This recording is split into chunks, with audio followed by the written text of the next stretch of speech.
I welcome all the participants, speakers, and all the attendees for today's webinar hosted by IIM Ahmednagar and sponsored by DigiShield. So we'll start with the first lecture.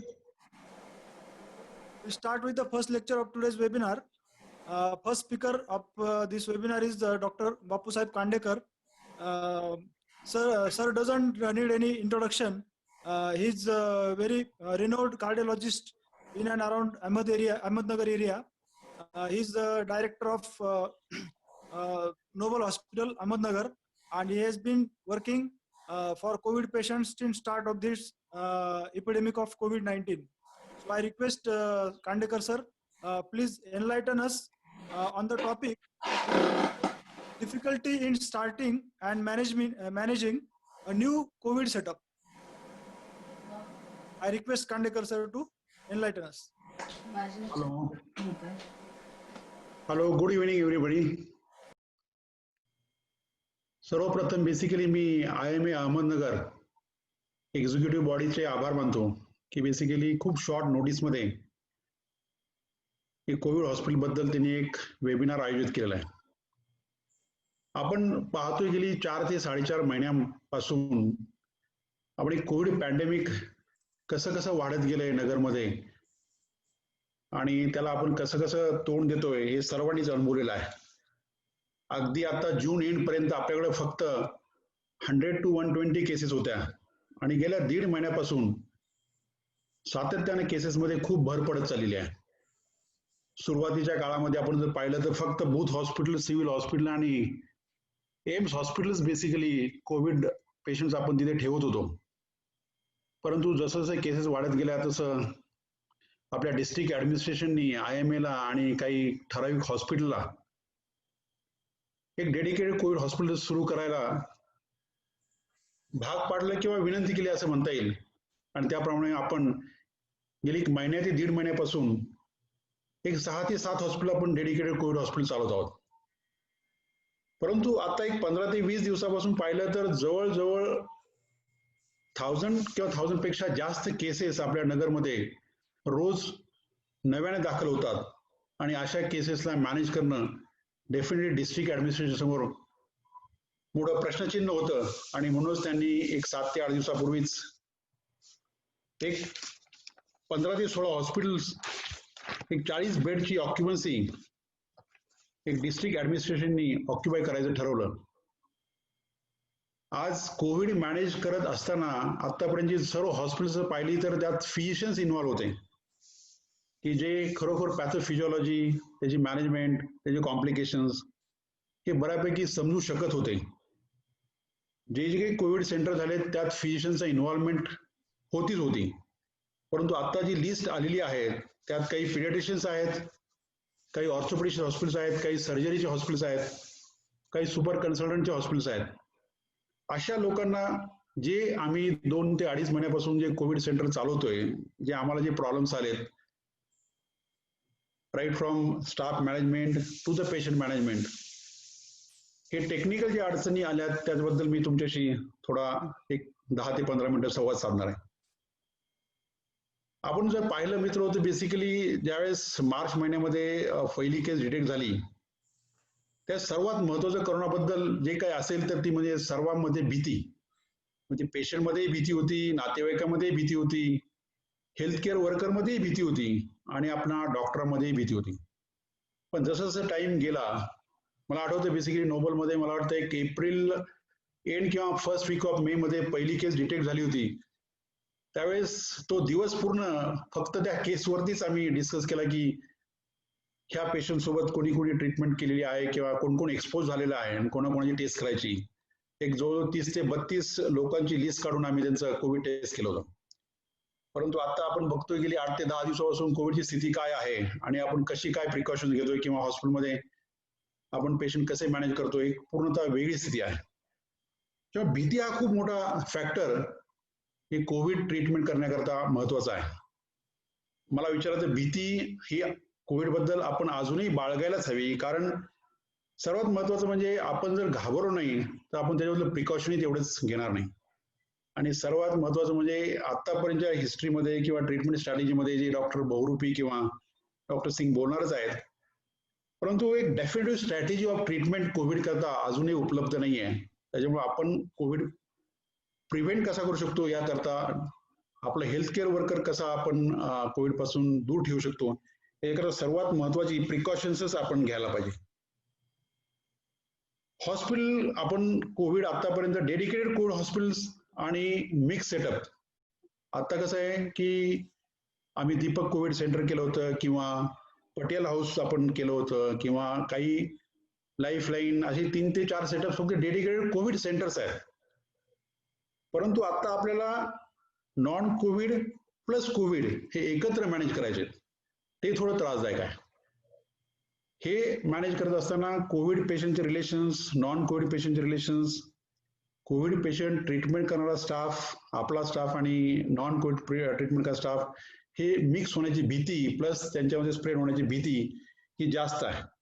तर माझं एक suggestion कदाचित हे 1.5 ते 2 महिन्यामध्ये मला जे अनुभव आले मी तुमच्याशी शेअर करणार आहे. काही या अनुभवामध्ये तुमच्या स्वतःच्या अनुभवाची डॉक्टर बहुरूपी पण जवळ 2-2.5 महिन्यापासून न्यूक्लियस हॉस्पिटलतर्फे कोविड मॅनेजमेंट करतात. त्यांचाही वेगळा अनुभव असू शकतो. डेफिनेटली आपण ते शेअर करू. परंतु मला असं वाटतं की हे हॉस्पिटल ज्यावेळेस आपण आता एक 15 ते 20 हॉस्पिटल नवीन कोविड सेंटर सुरू करतोय तर ते कोविड टीम असले योग्य असते. मी त्या डेडिकेटेड कन्सर्न प्रत्येकाच्या हॉस्पिटलमध्ये तो एकच कन्सर्न असू शकेल.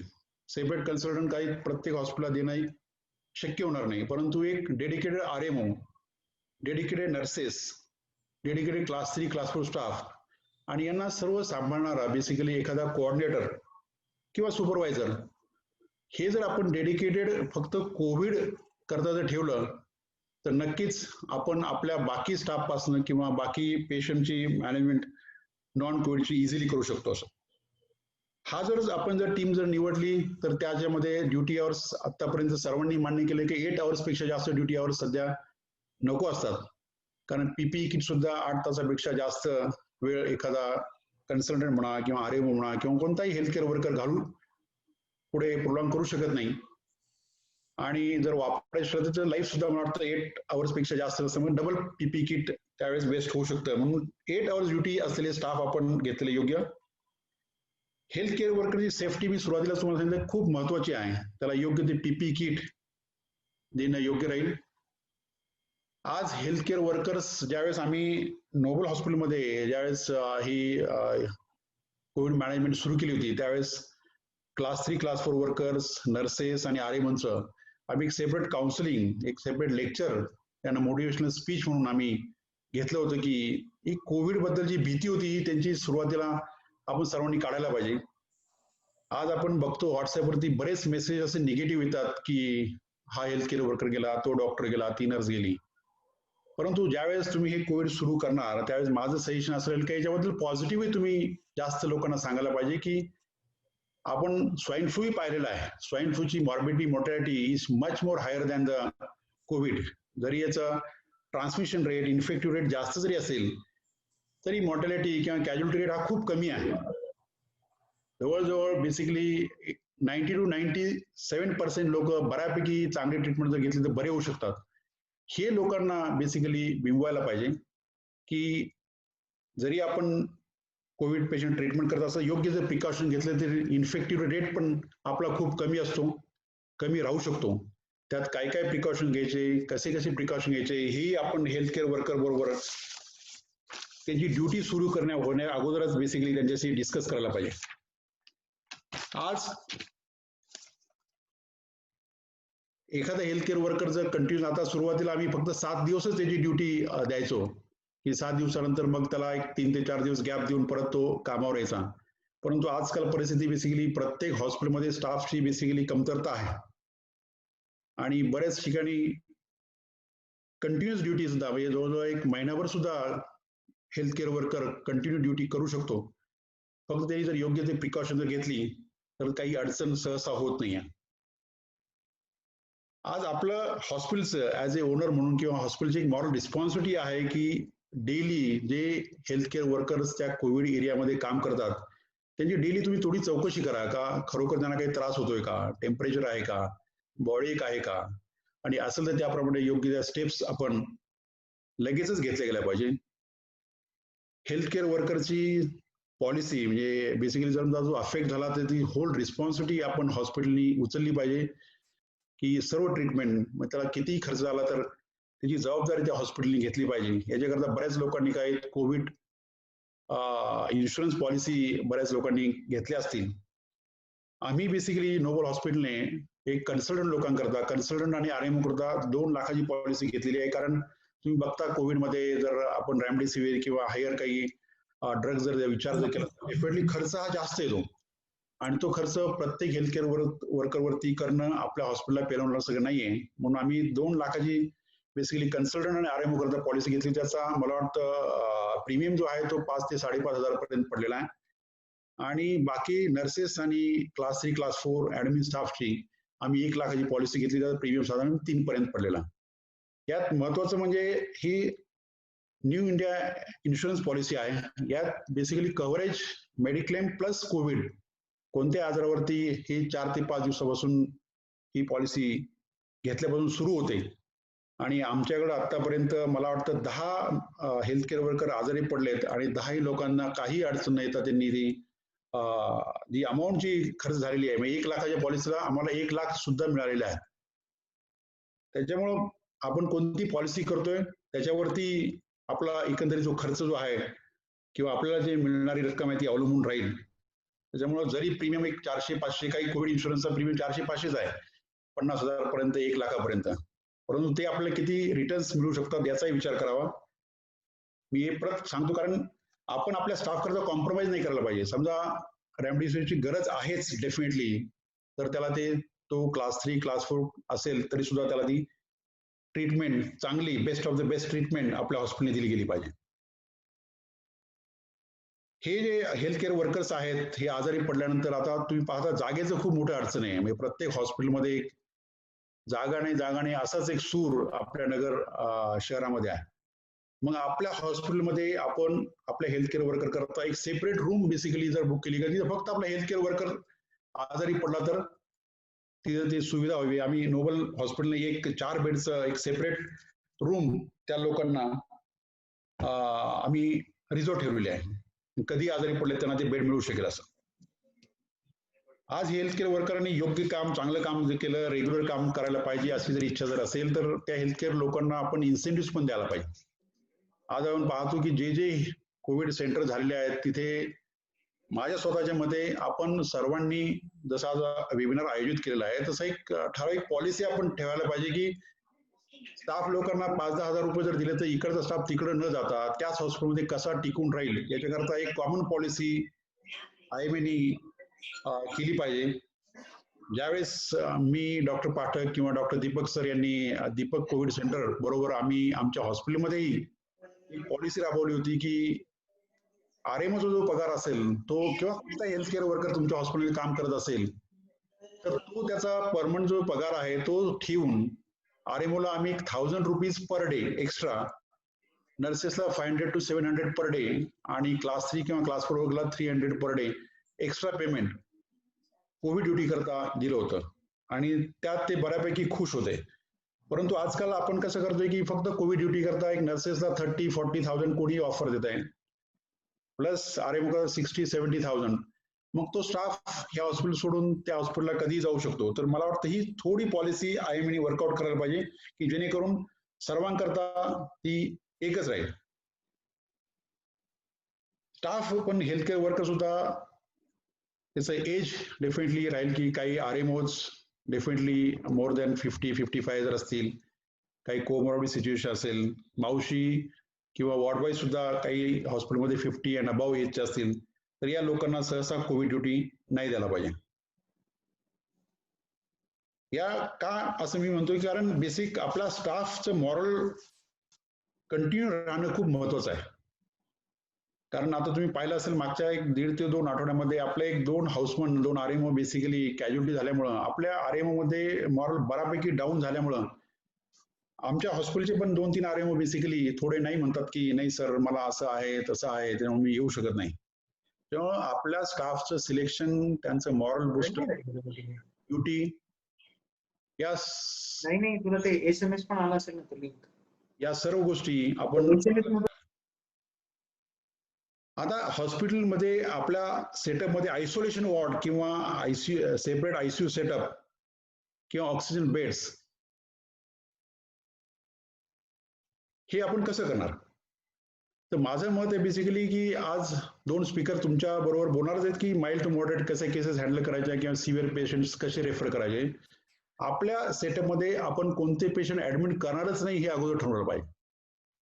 कोविड पॉझिटिव्ह पेशंट तुमच्याकडे आल्यानंतर त्याच्याकडे चेस्ट एक्सरे आहे का, किंवा त्याचा HRCT झालेला आहे का, किंवा त्याचं ऑक्सिजन सॅच्युरेशन किती आहे, एज किती आहे, कोमॉर्बिड काही कंडिशन आहेत का, हे सर्व पाहून मग आपण तो पेशंट आपल्या सेटअपमध्ये ठेवू शकतो की नाही पाहायला पाहिजे. माझं मत आहे काही डॉक्टर बोरुक विल बी बेटर की ज्या पेशंटचं एज समजा एक 70 अबाव असेल, त्यांचं ऑक्सिजन सॅच्युरेशन 80 अबाव लेस असेल, कोमॉर्बिड असेल, किंवा सिटी स्कॅन HRCT स्कॅनचा स्कोअर मोर दॅन 15 असेल, तर अशा पेशंटला सहसा आता जे सेटअप जे नवीन चालू केले आहेत अशा सेटअपने एक टर्सरी केअर सेंटरचा पेशंट पाठवलेला नक्कीच योग्य राहील. आज आपण आपल्या सेटअपमध्ये ज्यावेळेस कोविड सेंटर सुरू करणार आहोत, तर हा सेटअप सुरू करताना एक डेडिकेटेड एखादा फ्लोअर तुम्ही त्याला डेडिकेट करा. 1 किंवा 2 फ्लोअर जर तुम्हाला अवेलेबल किंवा तुम्ही करू शकता. त्या फ्लोअरचा संबंध किंवा त्या बेडचा संबंध इतर बेड्सशी येणार नाहीची काळजी घ्या, की जेणेकरून कोविड आणि नॉन कोविड पेशंट्स हे वेगळे राहू शकतील, आपला स्टाफ सुद्धा वेगळा राहू शकेल आणि पेशंटचे नातेवाईक सुद्धा कोविड आणि नॉन कोविड एकत्र जाणार नाही. त्यामुळे तो फ्लोअर, तो स्टेअर केस डेफिनेटली ब्लॉक करायला पाहिजे किंवा तिथं पॅसेज तो बंद करायला पाहिजे, जेणेकरून ते वरती नातेवाईक कोणतेही जाणार नाही. आज पेशंटचा CT स्कॅन किंवा चेस्ट एक्सरे अगोदरच ऍडमिशनच्या अगोदरच करून घेतलेला योग्य, कारण बऱ्याच हॉस्पिटलमध्ये कदाचित CT किंवा चेस्ट एक्सरे करताना सेपरेट पोर्टेबल एक्सरे मशीन असतीलच असं नाही आहे, आणि असतील तर बेसिकली ती डेडिकेटेड एक्सरे चेस्ट मशीन आपण त्या डेडिकेटेड फ्लोअरवरती ठेवायला काहीच हरकत नाही, कारण नाही म्हटलं तरी आपल्याला 2 दिवसांनी किंवा काही वेळेस प्रत्येक दिवशी चेस्ट एक्सरे अशा पेशंट लोकांचा करायला लागतो. आपण ज्यावेळेस हे पेशंट आयसोलेट करतो त्यावेळेस तिथे पेशंटचे रिलेशन नसतात, कोणताही नातेवाईक पेशंट बरोबर नसतो कोविड पॉझिटिव्ह पेशंट बरोबर. मग अशा वेळेस हॉस्पिटलची किंवा हेल्थ केअर वर्करची जबाबदारी खूप वाढते. मग त्यांना तो टिफिन देण्यापासून, ब्रेकफास्ट म्हणा, लंच म्हणा, डिनर, हे टिफिन सुद्धा आपल्या ऍडमिन रूम पासून तर त्यांच्या रूम पर्यंत पोहोचवायला लागतात. मग तो प्रत्येकाचा टिफिन त्यालाच पोहोचला पाहिजे, कारण नातेवाईक बऱ्यापैकी स्मार्ट असतात की आज कोणता डबा, कोणती भाजी खाल्ली असं विचारायलाही मागे पुढे बघत नाहीये, आणि तो जर डबा मिसप्लेस झाला तर मग तिथे वाद होऊ शकतात. मग जो कोऑर्डिनेटर जो आहे, आपण जो मगाशी मी टीम मध्ये सांगितलं, तो कोऑर्डिनेटर बेसिकली हे सर्व काही करू शकतो की त्याचं जे लंच आहे, डिनर आहे किंवा ब्रेकफास्ट पेशंट सोबत पोहोचू शकतो. मेडिसिन जे आहेत ICMR गाईडलाईन प्रमाणे जर समजा तुम्ही जे सेंटर जे चालू केलं माइल्ड टू मॉडरेट केसेसच ठेवणार आहात तुम्ही, तर अशा वेळेस ICMR गाईडलाईन प्रमाणे एक 8 ते 10 ड्रग्ज बेसिकली त्यांनी दिलेले आहेत, त्याचं एक 5 दिवसाचं पॅक करून ठेवायला काहीच हरकत नाही, की जेणेकरून प्रत्येक वेळेस आपला हेल्थ केअर वर्कर किंवा कोऑर्डिनेटर त्या पेशंटचे मेडिसिन्स आणणार नाही. 5 दिवसानंतर पेशंट डिस्चार्ज करायचा किंवा ठेवायचा याचा निर्णय घेतल्यानंतर पुढचे ड्रग्ज बेसिकली तुम्ही कोणतेही देऊ शकता. ऍडिशनल ड्रग्ज आहेत ते ड्रग्ज डेफिनेटली तुम्ही लिहून देऊ शकता. मी रेमडेसिवीर आहे किंवा बाकी जे काही ड्रग्ज लागतील ते तुम्ही डेली हेल्थ केअर वर्कर मार्फत पेशंटला लिहून देऊ शकता. परंतु माइल्ड टू मॉडरेट केसेसमध्ये मेजॉरिटी असं काही लागणार नाही. जे 7 ते 8 ड्रग्ज आहेत त्याच्यावरती बऱ्याच लोकांचं होईल. त्याच्यामुळे मला असं वाटतं एक मेडिसिनचं पॅक सुद्धा 5 दिवसाचं करून ठेवायला काहीच हरकत नाही. आपण पेशंट करता जे बेडशीट्स किंवा लेनिन जे आहे, पेशंट ड्रेस आहे किंवा पिलोज आहेत किंवा पिलो कव्हर्स, ही सेपरेट बेसिकली आपल्याला त्या फ्लोअरवरती ठेवून एक साधारणपणे एका पिशवीमध्ये ठेवून आपण एक 1% सोडियम हायपोक्लोराईड सोल्युशन मध्ये कमीत कमी अर्धा ते पाऊण तास ते सर्व लेनिन भिजत ठेवायला पाहिजे, आणि नंतर मग बाकी कपड्यांसोबत मला वाटतं ते लेनिन तुम्ही लॉन्ड्री सोबत पाठवू शकता. सर्वात महत्वाचा प्रॉब्लेम आहे, मगाशी डबे आपण पोहोचू शकतो, परंतु जे पेशंट व्हेंटिलेटरवरती आहेत, जे कोमॉर्बिड आहेत, एजेड आहेत किंवा ज्यांना बायपॅप व्हेंटिलेशन चालू आहे, अशा लोकांचा फिडिंगचा खूप मोठा प्रॉब्लेम आहे. ते फिडिंगही आपल्याला हेल्थ केअर वर्कर मार्फतच करायला लागतं. परंतु जे patient basically mild to moderate आहेत, जे स्वतः बेसिकली फिट करू शकतात, त्यांची काही विशेष अडचण येत नाहीये. स्पंजिंग आपला स्टाफ बेसिकली रेडी होईलच नाही, याच्याबद्दलही खूप तक्रारी येतात की आमच्या पेशंटचं एक 4 दिवसापासून 6 दिवस स्पंजिंग झालेलं नाहीये. नर्सेस म्हणा किंवा आपला स्टाफ इतका आपण तो मोटिवेट करू शकत नाही, परंतु ही डेफिनेटली डिफिकल्टी आहे. मॉनिटरिंग काय करायला पाहिजे पेशंटचं, याच्यापेक्षा ते कसं करायला पाहिजे याच्याबद्दल मी तुम्हाला सांगतो की प्रत्येक सेटअप मध्ये आता आम्ही जे आयसीयू एक डेडिकेटेड आयसीयू केलेला आहे, त्यात आम्ही एक ग्लास केबिन केलेली आहे की जेणेकरून सर्व पेशंट्स त्या ग्लास केबिन मधून दिसू शकतील आणि बेसिकली त्या ग्लास केबिनचा आणि पेशंटचा संपर्क बेसिकली राहणार नाही की एक वेगळा कक्ष तो असू शकेल असं मला वाटतं. परंतु या सेटअपमध्ये आत्ताच्या स्टेजला आपल्याला ते करणं जरा डिफिकल्ट जाईल. माझं एक सजेशन आहे की जे काही मॉनिटर्स किंवा जे काही तुम्ही बेडसाईड मॉनिटर्स लावणार असाल, त्याच्यामध्ये तुमचा SpO2 आहे, हार्ट रेट आहे किंवा पल्स रेट आहे आणि ब्लड प्रेशर, हे 3 ते 4 पॅरामीटर्स आपल्याला दुरूनही सर्व पेशंटचे कसे दिसू शकतील अशा प्रकारे उंच जागेवरती ठेवलेलं योग्य. आज पेशंटचा चेस्ट एक्सरे आहे किंवा HRCT आहे, ब्लड इन्व्हेस्टिगेशन आहे, ज्यावेळेस आपण राऊंड घेऊ एखाद्या RMO सोबत किंवा नर्स सोबत, त्यावेळेस ह्या गोष्टी आपण तिथे डिस्कस न करता एखाद्या सेपरेट केबिन मध्ये आपण जर डिस्कस केल्या तर आपणही स्वतःचा व्हायरल लोड आहे किंवा आपल्या RMOचा नर्सेसचा व्हायरल लोड ते डिस्कस करून नक्कीच कमी प्रमाणात करू शकतो. जे लोक व्हेंटिलेटरवरती आहेत, काही तुमच्या सेटअप मध्ये काही ते कमी असू शकतील किंवा जे कोमॉर्बिड आहेत, त्यांना बाकी अडचणी आहेत, त्यांना मला वाटतं डे 1 पासून आपण फोलिस कॅथेटर केलेलं योग्य, कारण प्रत्येक वेळेस आपला हेल्थ केअर वर्कर जाईलच असं नाही आहे. पेशंट आणि पेशंटचं रिलेशनचं काउन्सिलिंग हे सर्वात महत्वाचं फॅक्टर आहे. ज्यावेळेस आपण राऊंड घेऊया, तर बरेच कन्सल्टंट लोक दिवसातून एकदा राऊंड घेत असतील. 24 तास बेसिकली कन्सल्टंट एक 2 ते 3 मिनिटच पेशंट पाहतो, त्यावेळेस पेशंटला एक मॉरल सपोर्ट त्याच 2 ते 3 मिनिटांमध्ये मिळतो आणि दिवसभर मग आपले हेल्थ केअर वर्कर्स पेशंटला पाहत असतात. परंतु पेशंटचं काउन्सिलिंग जसं आपण करतो त्याच प्रमाणात त्यांच्या नातेवाईकांनाही पेशंटची कंडिशन डेली समजून सांगितलेली योग्य. क्रिटिकलनेस तो कसा डिटिरिएट होऊ शकतो याच्याबद्दल एक मला वाटतं एक 2 ते 5 मिनिटं त्या नातेवाईकांशी आपण सर्वांनी बोलायला पाहिजे. समजा पेशंट खूप क्रिटिकल असेल आणि नातेवाईक बऱ्याच वेळा इन्सिस्ट पण करतात की मला पेशंटला भेटायचंच आहे. आता तसं अलाउड नाही आहे, थेरॉटिकली पाहिलं तर हे अलाउड नाही की पेशंटच्या रिलेशन्सला पेशंट सोबत थांबण्याचं किंवा त्याला भेटण्याचं. परंतु खूप इन्सिस्ट करत असेल तर त्याचे विथ ड्यू कन्सेंट आणि प्रॉपर PPE किट घालून आपल्या हेल्थ केअर वर्कर मार्फत आम्ही काही लोकांना जे टर्मिनल स्टेजला आहेत त्यांना भेटायचंय, त्यांना आम्ही अलाउड केलेलं आहे, पण ते PPE किट आणि त्याचे प्रॉपर कन्सेंट फॉर एक्सपोजर घेऊनच दिलेलं आहे. सर्वात शेवटी मी तुम्हाला बिलिंग आणि ऍडव्हान्स बद्दल सांगतो. आपण ज्या पेशंटला ट्रीटमेंट देतो त्याच्याकडनं आपण काय चार्जेस घ्यायचे, हे चार्जेस सुद्धा गव्हर्नमेंटनी काही गाईडलाईन्स घालून दिले आहेत. आज बरेच व्हॉट्सअपवरती मेसेजेस, पेपरमध्ये पण येत आहे की काही हॉस्पिटलमध्ये जास्त चार्जेस घेतले जातात. बॉम्बे, नागपूर, पुणे, आता एक 6 ते 7 दिवसापूर्वी अशी पण न्यूज होती की पुण्यामध्ये ज्या हॉस्पिटलचं बिल 1.5 lakhs आणि अबाव झालेलं आहे, त्या सर्वांचं ऑडिट आज गव्हर्नमेंट मार्फत होणार आहे. तर माझं सजेशन बेसिकली असं राहील आपणा सर्वांना की गव्हर्नमेंटच्या ज्या गाईडलाईन्स आहेत की ज्या पेशंटला ICU विथ व्हेंटिलेटर आहे त्यांना 9,500 पेक्षा जास्त चार्ज नाही करायला पाहिजे. ज्यांना फक्त ऑक्सिजन आहे त्यांना 7,500, विदाउट ऑक्सिजन किंवा जनरल वॉर्डचं बेड असेल तर 4,000. गव्हर्नमेंटच्या अशा कोणत्याही गाईडलाईन्स मी तरी पाहिल्या नाहीत की प्रायव्हेट हॉस्पिटल सेमी प्रायव्हेटचे चार्जेस किंवा प्रायव्हेट रूमचे चार्जेस किंवा डिलक्स रूम चार्जेस काय घ्यावं. परंतु मला असं वाटतं की एखाद्या हॉस्पिटलमध्ये सर्वात मॅक्झिमम चार्जेस हे ICU विथ व्हेंटिलेटरचीच असतात. त्यामुळे आपले जे चार्जेस आहेत हे डिलक्स रूमचे सर्वात मॅक्झिमम चार्जेस आहेत ते सुद्धा 9,500 पेक्षा हे कमीच असलेलं योग्य. ज्यावेळेस आम्ही तिघांनी स्वास्थ्य हॉस्पिटल, साईदीप आणि नोबल हॉस्पिटलनी हे प्रायव्हेट सेटअपमध्ये कोविड घेणं सुरू केलं, त्यावेळेस आम्ही तिघांनी एक शेअरिंग रूम करता आम्ही किंवा सेमी प्रायव्हेट रूम करता 5,000 चार्जेस डिक्लेअर केले होते. स्पेशल रूमला 6,500 आणि डिलक्स रूम जर घेतली पेशंटने तर 8,000. तर याप्रमाणे आम्ही केलं होतं. यात प्लस मायनस तुम्ही डेफिनेटली करू शकता. कोणताही कोविड पेशंट ऍडमिट झाला, काही जरी असेल तरी मला असं वाटतं की बेसिकली त्याच्याकडनं ऍडमिशनच्या वेळेसच आपण एक पूर्ण रकमेच्या एक 75% किंवा 50,000 पर्यंत ऍडव्हान्स घेतलेला योग्य.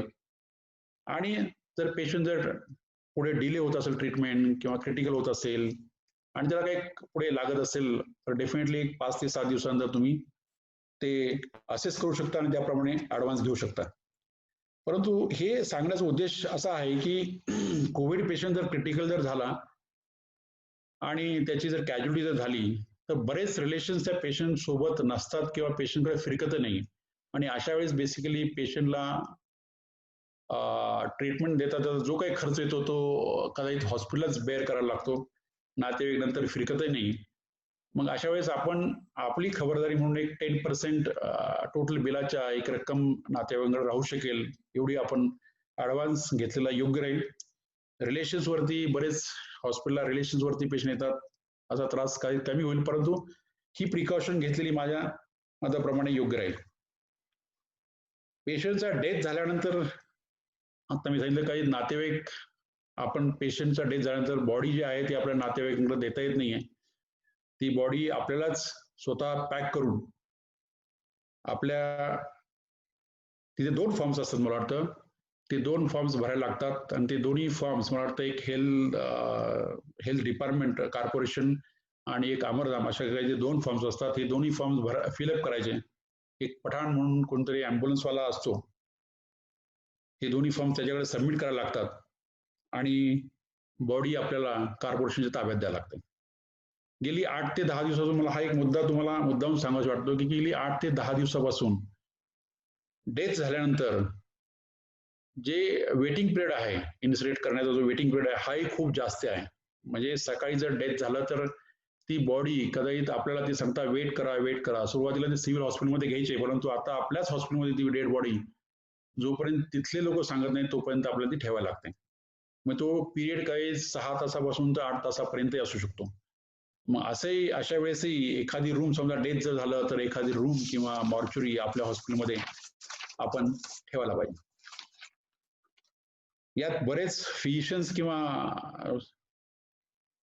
पेडियाट्रिशियन लोक आहेत ते डेफिनेटली मॅनेज करू शकतील. काही ऑर्थोपेडिशियन्स आहेत, काही सर्जन आहेत, त्यांना मॅनेजमेंट करणं थोडं डिफिकल्ट जाईल. पण माझा एक सल्ला राहील की तुमचे कोणी फिजिशियन मित्र जर असतील तर त्यांना दिवसातून एकदा काही पेशंट पाहायला तुम्ही बोलू शकता आणि त्यांचा सल्ला तुम्ही टेलिफोनिकली किंवा व्हॉट्सअप ग्रुप करून डेफिनेटली घेऊ शकता की जेणेकरून तुमच्या पेशंटची मॅनेजमेंट चांगल्या प्रकारे होऊ शकेल. पेशंट मॅनेजमेंट करत असताना डेली आपण काय इन्व्हेस्टिगेशन करायला पाहिजे, मॅनेजमेंटमध्ये काय बदल करायला पाहिजे, याच्याबद्दल तुम्हाला बेसिकली पुढचे स्पीकर सांगतीलच. परंतु जी भीती बेसिकली आज तुमच्यामध्ये आहे किंवा ऑर्थोपेडिक सर्जन किंवा सर्जनमध्ये आहे, ती भीती आम्हाला एक 1.5 ते 2 महिन्यापूर्वी आमच्याही मनात होती. आम्ही पण घाबरत होतो पेशंटला पाहण्याकरता. परंतु आज आम्ही बऱ्यापैकी आमच्या मनातून ती भीती कमी झालेली आहे आणि मला नक्कीच खात्री आहे की ही भीती ऑर्थोपेडिक सर्जन किंवा सर्जरीच्या डॉक्टरांमधून एक 8 ते 10 दिवसामध्ये नक्कीच जाईल आणि तेही खूप चांगल्या प्रकारे पेशंट मॅनेज करू शकतील. आज आपल्या IMA ने हा येथे जो वेबिनार आयोजित केला त्याबद्दल मी सर्व IMA एक्झिक्युटिव्ह बॉडीचे आभार मानतो, त्यांना धन्यवाद देतो. आणि ही एक 1.5 ते 2 महिन्यामध्ये आम्ही काय शिकलो आणि काय अनुभव आले हे मी तुमच्याशी शेअर केलं. हे कुठेही असं थेरॉटिकली कुठे दिलेलं नाहीये. काही माझी मॅनेजमेंट स्ट्रॅटेजी चुकीची पण असू शकते, त्यात डेफिनेटली काही बदल असेल तर ते ऍक्सेप्टेबल राहतील सर्वांना. हेच स्ट्रॅटेजी फॉलो करायला पाहिजे नाही, परंतु एक नवीन लोकांना जास्त त्रास होऊ नये आणि आम्हाला जो त्रास झालेला आहे तो त्रास त्यांना होऊ नये याच्याकरता एक आपल्या IMA चा हा एक प्रामाणिक प्रयत्न आहे. त्याबद्दल मी पुन्हा एकदा सर्व एक्झिक्युटिव्ह बॉडी मेंबरचे आभार मानतो आणि मी थांबतो. Thank you. Ha sir, thank you sir. Kandekar sir explained us very nicely various difficulties and issues faced by COVID setups. So I once again thank Dr. Kandekar sir for his lecture. We will turn to the next topic, and here the speaker is our own Dr. Gopal Bohrupi. He also doesn't need any introduction. He's MD DNB medicine. He's a fellow in diabetic and echocardiography also. He's a fellow in critical care medicine, and he has postgraduate diploma in rheumatology also. He's the medical director of Nucleus Hospital, and he has been actively involved in treatment of COVID patients since last 4 to 5 months at civil hospital as well as his own Nucleus Hospital. So I would like to request Dr. Gopal kindly enlighten us on this topic related to COVID, which is management of asymptomatic and mildly symptomatic patients. I welcome you all on the behalf of Nucleus Hospital and Research Center for this unique CME webinar of COVID-19 management. I also express words of gratitude towards IIM Ahmednagar for giving this me opportunity to share my clinical knowledge with respect to COVID-19 management. One thing is very clear: if we fail to understand the viral dynamics of COVID-19, we may provoke an existential crisis of COVID-19. Hence, to treat the patient of COVID effectively, we need to have a systematic strategic approach for the betterment of a patient's outcome. So here we are going to discuss what are the clinical manifestations, how do you usually treat the patients with which drugs, what are the drug interactions, and how to treat the patients of mild to moderate disease of a COVID-19. So till this time, we are very much familiar with this COVID-19 virus. COVID-19 basically has three proteins: S protein, M protein, and E protein. It is basically a S protein which helps for the attachment of this COVID-19 to the ACE2 receptors, which are present on a type 2 pneumocytes of a human lungs. This virus usually leads to a respiratory infection, and the infection is acquired directly by aerosol or fomites, or indirectly when the infected person comes in contact with the infected surfaces by these COVID patients. So when this COVID SARS-CoV-2 virus gets attached to this ACE receptor, after attaching to the ACE receptor, the viral genome gets internalized into the host cell. After gaining entry into the host cell, there is a down regulation of ACE2 receptors. So these ACE2 receptors, after down regulation of ACE2 receptors, the level of angiotensin second rises. Angiotensin second, as you can note in this on this PPT, is a potent vasoconstrictor. It increases the blood pressure. It increases the vascular permeability to a great extent, thereby leading to a pulmonary edema and eventually to the ARDS. So after the virus gets attached, the virus gets internalized into the host cell. It initially goes to endosomes, liposomes, and hijacks the host cellular machinery and produce millions of viral RNA copies. These viral RNA copies, after coming out from a host cell, infect the other uninfected host cell, and thereby leading to the all clinical consequences of a disease per se. The clinical manifestations are fever, dry cough, shortness of breath, myalgia, change in a taste and a smell, headache, fatigue, and in a lower amount of a patient, diarrhea can also be noticed. So this graph is very important. On this graph, you will come to know that initially from stage 1, it is basically a viral response phase. From stage 2 onwards, it is not the virus, but it is all the consequences which has been already done by the viral load. that is elicited by a host inflammatory immune response. So the clinical manifestations are basically divided into three types: stage 1, stage 2, and stage 3. Why these stages are important? Because we need to know during treatment that what exactly the stage we are dealing with, because we don't want a patient to go from stage 1 to stage 2 or from stage 2 to stage 3. So on stage 1, these are the clinical symptoms are mild constitutional symptoms. The patient may notice, patient may have a fever, patient may have a dry cough, diarrhea, headache, and on the laboratory investigations, you may get a lymphopenia, increased D-dimer, and mildly raised lactate dehydrogenase. But as the patient progresses from stage 1 to stage 2, where there will be a pulmonary phase, patient will start noticing shortness of breath. There will be a evident hypoxemia, which will be evident by PaO2 to FiO2 ratio less than 300. If you do a CT scan, the patient will have bilateral pneumonitis depending upon the severity of a disease, the Conrad score. Patient may have raised CRP, raised LDH, raised ferritin, and raised D-dimer. The patient, if goes from stage 2 to stage 3, which is a hyperinflammation phase, patient may land up into ARDS, systemic inflammatory response syndrome, shock, cardiac failure, and patient may die. So the potential therapies, why these phases are very important, because it is a stage 1 and early stage 2 where the antiviral drugs will be effective, like remdesivir, chloroquine, hydroxychloroquine, or whatever. But after stage 2B or stage 3, there is no obvious role of antivirals, because the virus replication has already been over there. So there is no point in starting the antiviral agents after stage 2B, because it is all the host inflammatory immune response. Depending upon the host inflammatory immune response, whether the patient will come out or patient will die, that depends upon the response. So initial phase is a very crucial in starting the antiviral agent. What antiviral agent at what period of time that needs to be started, we will discuss later on. So we need to catch the patient in stage 1 and stage 2. As earlier Kandekar sir has pointed out that during admission to the hospital, the patient needs to have his SARS-CoV-2 report to be positive.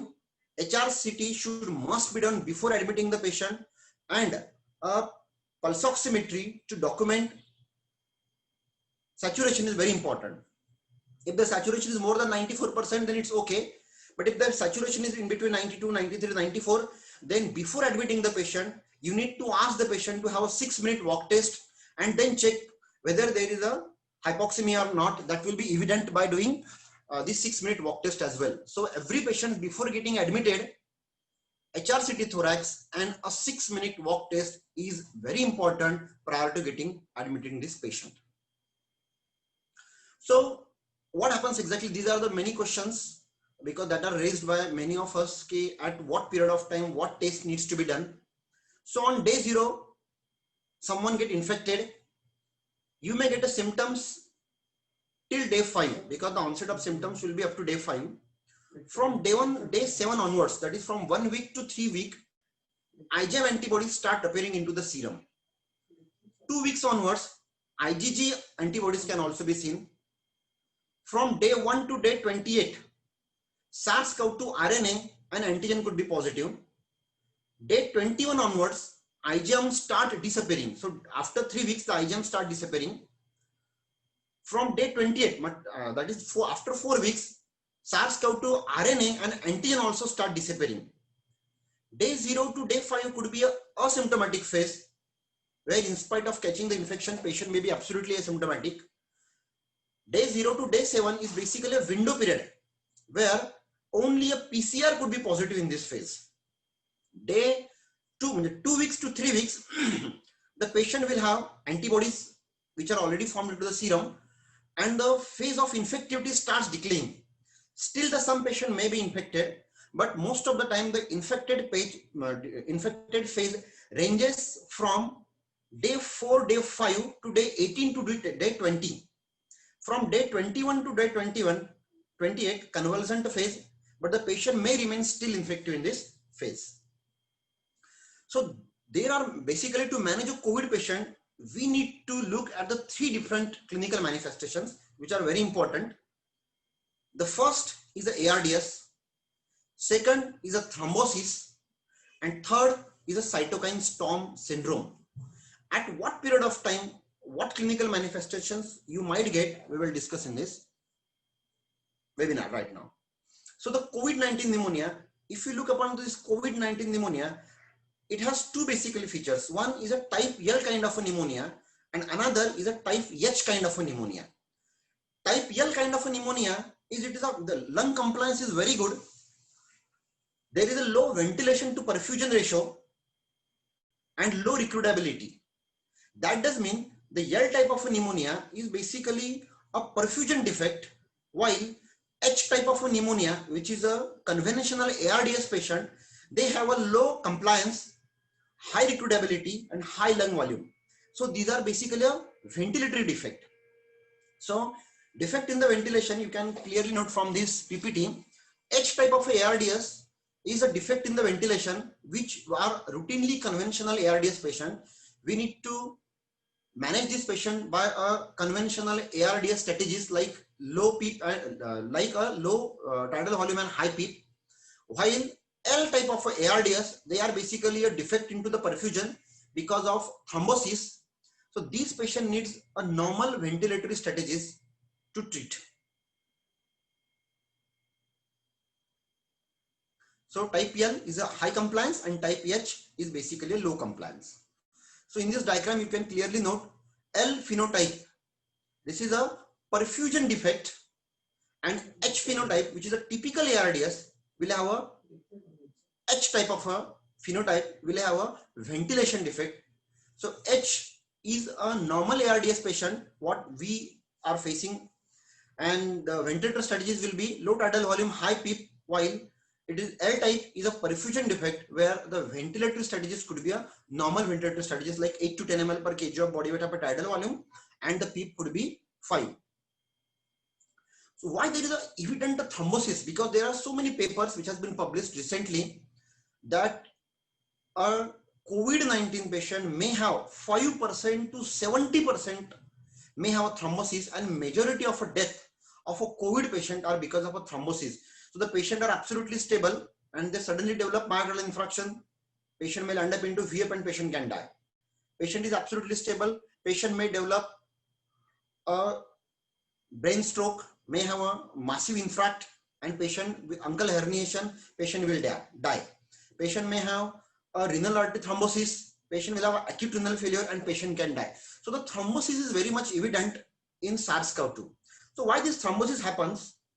As the SARS-CoV-2 gets attached to this ACE receptor, these ACE receptors basically confers the endothelial protection. So as these ACE2 receptors are docked up, the level of angiotensin II rises, which is a potent vasoconstrictor. As it is a potent vasoconstrictor, it releases reactive oxygen species. This reactive oxygen species increases the oxidative stress, which leads to endothelial cell damage. This endothelial cell damage then cause release of subendothelial release of von Willebrand's factor, which upon release come into the circulation, they start forming, they start platelet aggregation, and eventually there will be a thrombosis. So what is the role of in clinical management? What we have found that vitamin C, zinc, N-acetylcysteine. Why they are important? Because they reduces reactive oxygen stress, thereby protecting the endothelial cells, thereby inhibiting the subendothelial release of von Willebrand factor, and thereby documenting the low evidence of thrombosis. So that is why this vitamin C or zinc or N-acetylcysteine, they are important in the treatment guidelines. So the next is cytokine storm. What we have looked upon this ARDS, why there is a thrombosis, and another is a cytokine storm. So what does exactly cytokine storm is? As we already know, when the SARS-CoV-2 with the help of S protein gets attached to these ACE receptors, the virus enters into the host cell. The virus hijacks the cellular machinery, and with the help of host RNA-dependent RNA polymerase, they start millions of RNA viral copies. These millions of viral RNA copies, upon infecting the host cell, they release from the host cell and start infecting the other uninfected host cell. So when they start infecting the other host cell, there is a stimulation of innate immunity and adaptive immunity. The cells of innate immunity like neutrophils, monocytes, macrophage, natural killer cells, dendritic cells, upon infecting, they start producing chemokines and cytokines. These chemokines causes recruitment of more inflammatory cells of innate as well as adaptive immunity. And the release cytokines like interleukins, tumor necrotic factor, interferons, and collagen stimulating factor stimulates adaptive immunity.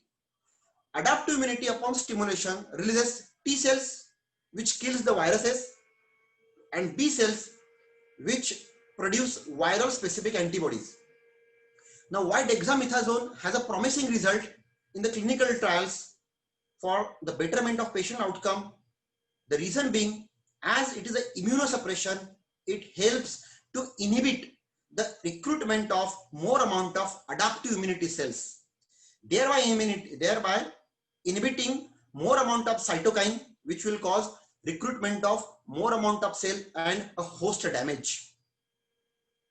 So these cytokines, upon release, they stimulates the cytokine receptors which are present on immune cells.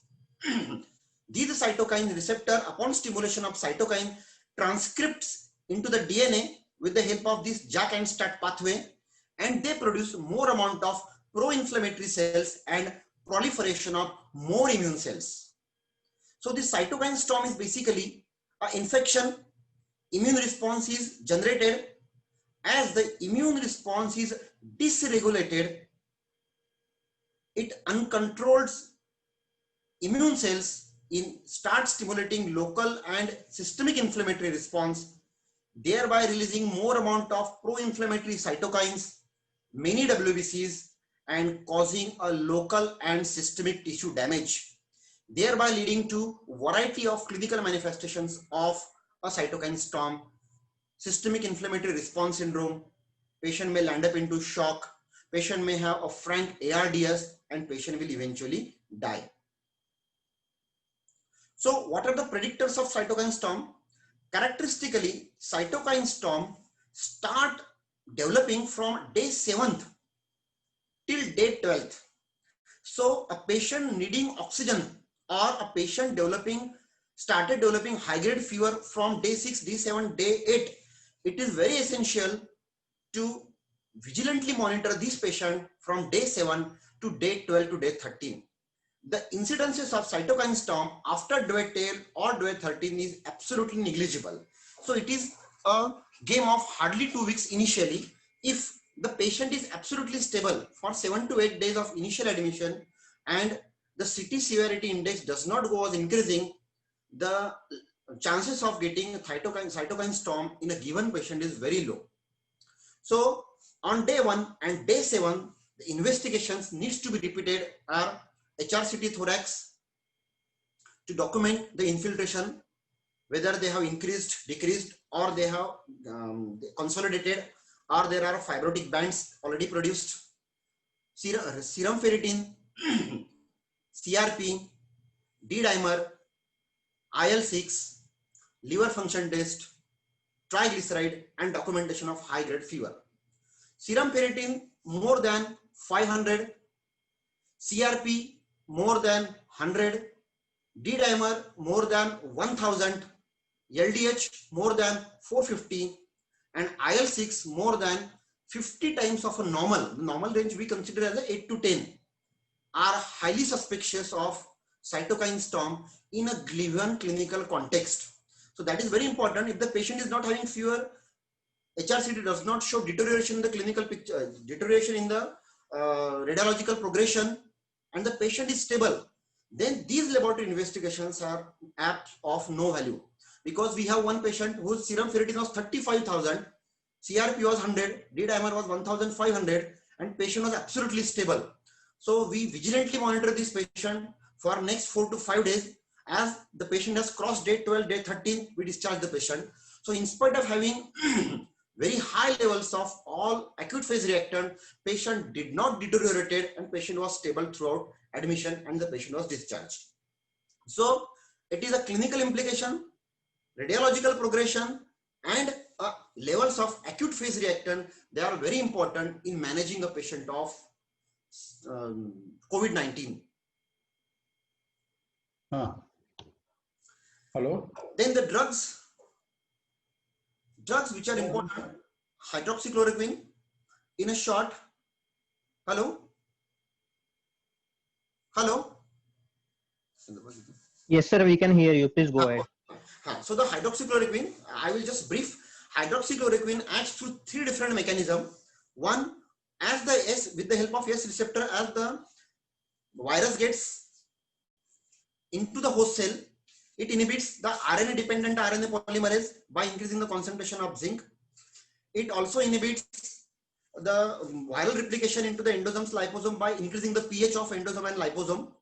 And it also inhibits the attachment of SARS-CoV-2 to the ACE receptors by inhibiting sialic acid, which is essential for the attachment of SARS-CoV-2 to this ACE2 receptor. So hydroxychloroquine has multiple mechanisms of action, starting from attachment of the virus to the interfering with the nutritional support from endosome and liposome to the inhibition of RNA-dependent RNA polymerase so as to inhibit the viral replication.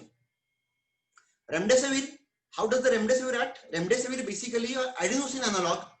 Upon giving intravenous, remdesivir enters into the host cell. The active product is GS441524.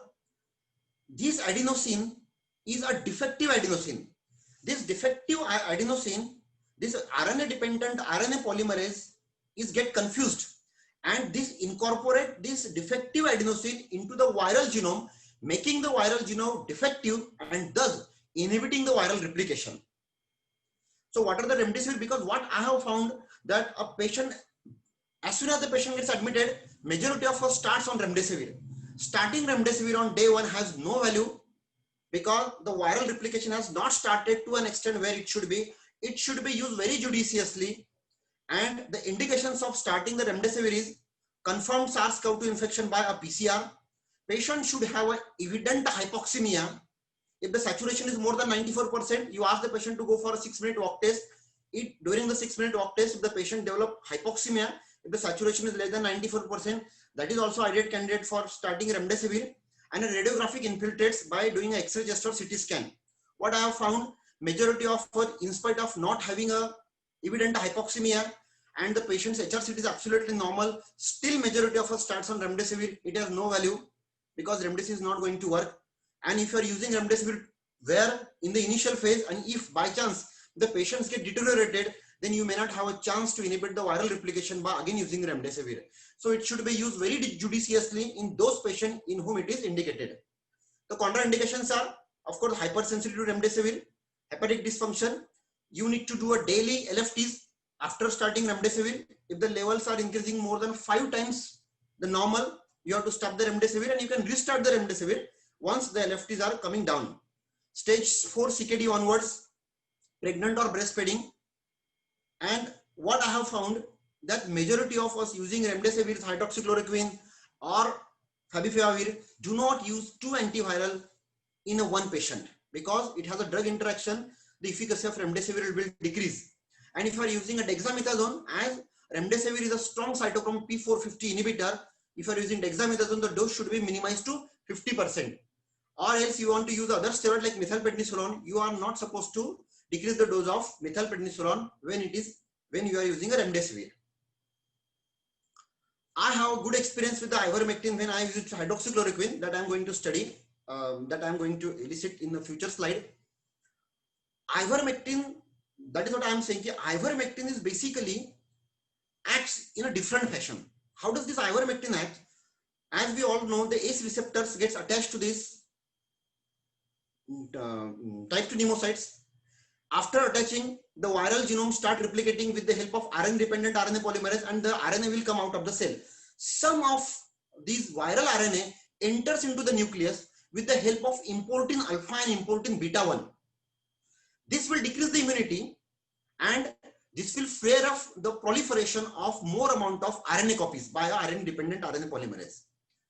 If we are using ivermectin with the hydroxychloroquine, because hydroxychloroquine acts into the cytoplasm and ivermectin basically acts into the nucleus, by inhibiting the importin alpha or importin beta 1, it will inhibit the entry of viral RNA from coming cytoplasm to the nucleus, and thus the nucleus, after the virus genome enters into the nucleus, as they are inhibited, no more viral RNA copies will take entry into the nucleus. Tocilizumab cytokine storm, it is a inhibitor of IL-6 and convalescent plasma. Dose of convalescent plasma is 200 ml at 24 hours. And if you want to use a second dose of plasma, that should be preferably from a second different donor, depending upon the availability of another AVO compatibility. Expected adverse reaction, donor related, you may get a hypotension, citrate reaction, hematomas, loss of consciousness, seizure or allergy. Certain recipient related are, you may get a transfusion related acute lung injury. So the patient was stable, may become much unstable after giving a plasma. So we need to evident it by doing HRCT whether the lung infiltrates are not increased. So those increase in the lung infiltrates could be because of a transfusion related acute lung injury and not because of a per se COVID. Transfusion associated circulatory overload, allergic anaphylaxis reaction, transmission of infection, febrile non-hemolytic transfusion reactions, and rarely a RBC alloimmunization. So these are the drugs basically. So now I'm going to discuss in 2 minutes treatment protocol. For a mild patient to whom we called as a mild, RR should be less than 24 and SpO2 saturation should be more than 95%, 94% room air. Hydroxychloroquine 400 mg on day 1, twice daily. From day 2 to day 5, 200 mg, along with vitamin C and zinc supplementation. No role of corticosteroids over this phase. No obvious role of low molecular heparin. No obvious role of oxygen in the mild cases. So rather than over treating, this patient needs to be only on hydroxychloroquine, vitamin C and zinc supplementation if the patient is mild. Moderate, the 3 main aspects of the therapy are oxygen therapy, anticoagulation and steroids. So these 3 should be on every patient, and of course antivirals if the patient is presenting in the earlier course of a disease. No role of antiviral if the patient is already having a ARDS. Oxygen support 92 to 96%, and in the COPD 92 to 86%. If the oxygen saturation is going less than 90 to 90%, then a COVID awake repositioning protocol, when the O2 saturation need of the patient's of oxygen requirement is more than 4 liter, and prone positioning is very important because we have found so many patients who were hypoxemic only on oxygen therapy, but they did very well after doing a proning. So proning of at least 4 hours in a 24 hours if the patient on oxygen therapy is very important. So every patient needs to be on prone ventilation, right lateral, left lateral, and then supine position. So you can make a chart accordingly. Anticoagulation like low molecular heparin, steroids. What I have found that majority of us using steroids to a very greater extent, like some of them are also using methylprednisolone 500 mg and dexamethasone of 8 mg TDS, 8 mg BD. So do not use the steroid to such extent because it is not going to have a better outcome of a patient. In fact, we have found so many patients who are getting deteriorated after using so much amount of steroids. The dosage should be 0.1 to 0.2 mg per kg of body weight for 5 to 10 days, and methylprednisolone 0.5 to 1 mg per kg of body weight of 5 to 10 days. Antiviral, if remdesivir is not available, in the moderate cases, I have used hydroxychloroquine with ivermectin only for 3 days and have found significant reduction in the viral replication and viral load. And I have found many patients who were initially bad, their hypoxemia recovered and the patient are also getting better after using hydroxychloroquine and ivermectin. Per se, with hydroxychloroquine only, I don't have any much data for in terms of patient recovery because most of the patient deteriorated and I have to use the remdesivir as well. So hydroxychloroquine and ivermectin for moderate disease, if the remdesivir is not available, remdesivir 200 mg over 1 hour on day 1 and 100 mg from day 2 to day 5. Certain investigational therapy like plasma therapy and tocilizumab. Per se, I have used tocilizumab on 12 patients. 5 patients of them have died. only 5 to 6 patients have come well. I don't know whether it was because of a tocilizumab or proper ventilator strategies. So do not rush for tocilizumab, because the recent data is also coming which is not favoring a tocilizumab. If your clinical judgment and procare level is normal in a young patient, you can use it, but there are no thumb rule that tocilizumab must be used. In a severe patient, do not delay mechanical intubation. If on NIV support or high frequency nasal cannula, we come to a conclusion that the patient is not getting improvement, then intubation and mechanical ventilation with the ARDS strategies will save the patient's life. Tidal volume will be 6 ml per kg of body weight. PEEP needs to be targeted according to ARDS strategies from 5 to 15. Target the plateau pressure less than 30. Respiratory rate 15 to 35. Saturation in between 88 to 95%. And with a PO2 of 55 to 80 is also achievable. Prone cycling for initial 3 to 5 days till the hypoxemia becoming better, 18 hours per day. So you prone the patient as much as possible. And believe me, majority of a patient from a severe disease also came out. Anticoagulation, steroids, remdesivir, also the same. Investigational therapies like plasma therapy and tocilizumab. So I want to share a small data from a nucleus hospital where 203 patients was admitted with a positive RT-PCR. 136 patients were a male and 67 were a female. 5 died, all were males. 2 shifted to Pune.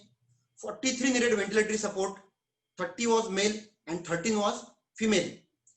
So what I have found, I would like to emphasize the take-home messages. Regarding antiviral, favipiravir is not an agent of choice. As 38 patients I have started on them, they were all mild and it progressed. 28 of them progressed to moderate to severe disease. Same experience I have found with the hydroxychloroquine alone. Hydroxychloroquine and ivermectin combination did show some improvement in terms of progression of a severity in certain group of patients. Remdesivir started very earlier in the course of disease, has a disappointing result in terms of disease progression, but did show definitive improvement when the patient has started in the hypoxemic patients. Their hypoxemia and time to recovery definitely shortened. Low oxygen therapy, low molecular heparin and dexamethasone have definitely reduced the mortality in significant number of a patient. Women and children are partially protected from mortality because of a variety of reasons like expression of ACE receptors and hormonal changes. Clinical judgment, laboratory investigations like CRPT dimer ferritin rather than CT scoring index is crucial in COVID-19 patients, because we have found that the initial score was 7, the score on discharge was 12, 14, 15, but still the patients are absolutely all right. So only CT scoring index has no value.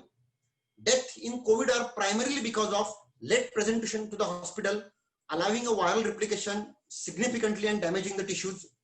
Fear and anxiety on the part of patient, injudicious use of corticosteroids and immunosuppression by tocilizumab. Glucose intolerance is observed in majority of a patient because of inflammatory stress, steroids and expression of ACE receptors over pancreas, leading to pancreatic endocrine dysfunction. In those patients, we all started these patients on insulin infusion and all of them came out. Most patients succumbed to COVID-19 had a bradycardia. That was a very interesting finding we have noted. In spite having a respiratory distress and evident hypoxemia, most patients who were succumbed had a bradycardia. IL-6 levels are fallacious and does not guide us for treating COVID-19 patients. So initially, as we were just running, what is IL-6 level? IL-6 level, I don't find it is very clinical improvement. I don't find it is very important in guiding the treatment management. Thank you very much. Thank you, Dr. Gopal sir, for thorough discussion on pathogenesis of COVID-19 and its stage-wise manner. Thank you once again for enlightening us. Now we will proceed ahead. Am I audible? Yes, sir. Yes, yes. We will proceed further, and I would request Mr. Mehta from DigiShield for he can give a little insights in DigiShield for 1 or 2 minutes. Mr. Mehta. Thank you, IMA. Thank you, Doctor. DigiShield is a telemedicine application. Basically, it is made up built up like AI powered based solution currently in a COVID situation, doctors are not aware that the person visiting or patient visiting in their clinic is of high risk of COVID or low risk of COVID. So we have made a AI-based solution in which patient has to fill some 14 to 17 parameters. After filling the 14 to 17 parameters, our AI-based solution will analyze the health of the patient and will give the health assessment to the doctor whether the patient is of high risk of COVID or a low risk of COVID. So you can even do teleconsultation, online payment, online appointment booking, and online paperless prescription, and many other EHR facilities there. I will just show you some short video how it works. Download the DigiShield app from the Play Store or App Store now. New users will go through a quick one-time registration process. After filling in some basic information, registration is complete and you can start using DigiShield. Logging into DigiShield is easy, safe and secure. Enter your registered mobile number. An OTP is sent to your mobile. Enter the OTP and you are logged in. No passwords to forget. Making a patient's appointment is easy. Just click on the calendar sign, enter the patient's name and mobile number. Select date and time of the appointment and that's it. A confirmation message will be sent to the patient and so will a reminder. A day before the appointment, your patient will be automatically contacted by the DigiShield agent. The Shield agent will collect the patient's symptoms, history of present illness and more. The agent will also collect any consents or indemnity that you want to collect from them. Based on the DigiShield interaction, you will be alerted to the patient corona carrier risk. It's easy to do a phone or a video consultation with the patient. DigiShield recommends that patients that have been flagged with a high or moderate corona carrier risk should be consulted via consultation first. Click on the phone icon or the video icon to do a safe and secure teleconsultation with the patient. In order to issue an e-prescription to a patient, tap on the pencil icon, tap on the camera icon to take a photo of the prescription and you're all set. The prescription is sent securely to the patient immediately.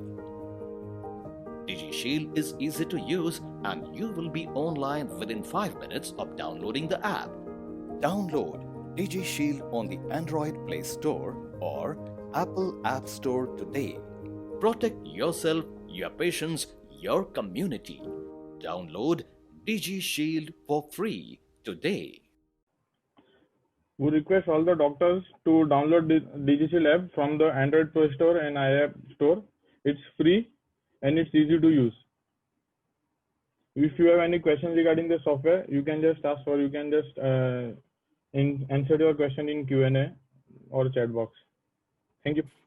Now we will have last and third lecture, and we have a very learned and wonderful speaker for this topic, Dr. Mrs. Dhanashree Singh, Madam from Jupiter Hospital, Thane. She is a consultant in internal medicine and critical care at the Jupiter Hospital, Thane, and has been in the actively management of COVID since this crisis has come up. So I would request Madam to give a talk on this topic. It's the monitoring and shifting of COVID-19 patients with live cases experience. Yeah. So good evening, one and all. First of all, I would like to thank IMA Ahmednagar for giving me this opportunity. And these have been very extremely lucid talks by Dr. Gopal, Dr. Ashok, who gave us a very good insight of setting up and the troubleshootings that we need to do for setting up new COVID hospitals. Dr. Gopal, who covered everything right from the pathophysiology to the management of mild to moderate COVID cases. With this, I would like to just, so what I'm going to be doing is just for 5 minutes, I'm going to be talking about what diagnostics are appropriate in what stage. And since he has covered the mild to moderate stages, I would just cover something which has not been covered and go over to moving or how to manage the severe cases. And what is very important is when do you recognize that the patient is deteriorating? So what I feel is that COVID is not an art, it is all about timing. If we hit the patients with the right medications at the right time, the patient is more likely to be salvaged. So I would like to share screen. Yeah.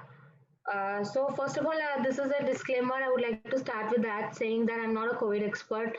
And it is a strange disease which is evolving and it has got protein manifestations. And every day there are trials and pseudo trials.